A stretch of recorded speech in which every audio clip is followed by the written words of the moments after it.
இன்டெகிரிட்டினா நம்ம மனசுக்குள்ள ஏதாவது வேர்ட் சொல்லி அடுத்தவங்களுக்கு ஏதாவது வேர்ட் சொன்னால் அது இன்டெகிரிட்டி அது ஃபுல்ஃபில் பண்ணால் இன்டெகிரிட்டி. அப்போ இன்டெகிரிட்டி அப்படி பண்ணலைன்னா நான் இன்டெகிரிட்டி. எக்ஸாம்பிள், காலையில் 6 o'clock எந்திக்கிறோன்னா அது இன்டெகிரிட்டி. அப்படி எந்திக்கலைன்னா நான் இன்டெகிரிட்டி. ஆத்தென்டிசிட்டினா நம்மளோட ஃபுல் கெப்பாசிட்டியும் எக்ஸ்பிரஸ் பண்ணுறது ஆத்தென்டிசிட்டி. அதுக்கு கீழே எக்ஸ்பிரஸ் பண்ணால் இன்ஆத்தென்டிசிட்டி.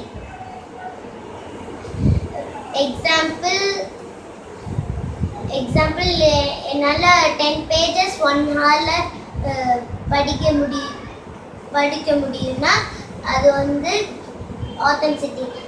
அப்படி படிக்க முடியல, கீழே படிச்சிட்டோம்னா இன்ஆத்தென்டிசிட்டி. ரெஸ்பான்சிபிலிட்டி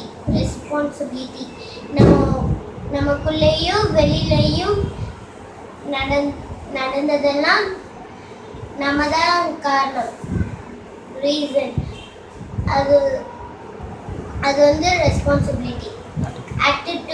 ஆட்டிடியூட்ல ஒர்க் பண்ணுறது ரெஸ்பான்சிபிலிட்டி.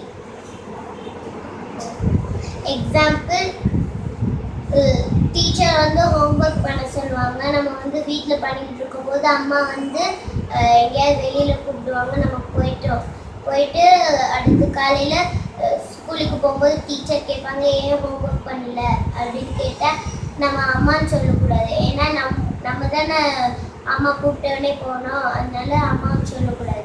நம்ம தான் அதுக்கு ஒரு ரீசன். அது வந்து ரெஸ்பான்சிபிலிட்டி. இன்டெகிரிட்டினா இன்டெகிரிட்டி, ஆத்தென்டிசிட்டி, ரெஸ்பான்சிபிலிட்டி, இந்த மூணுமே நம்ம வாழ்ந்து இன்னொருத்தவங்களுக்கு இந்த மூணுமே சொல்லி கொடுத்தா அது வந்து இன்டெகிரிட்டி. அப்படி இல்லைன்னா நான் இன்டெகிரிட்டி. தேங்க்யூ.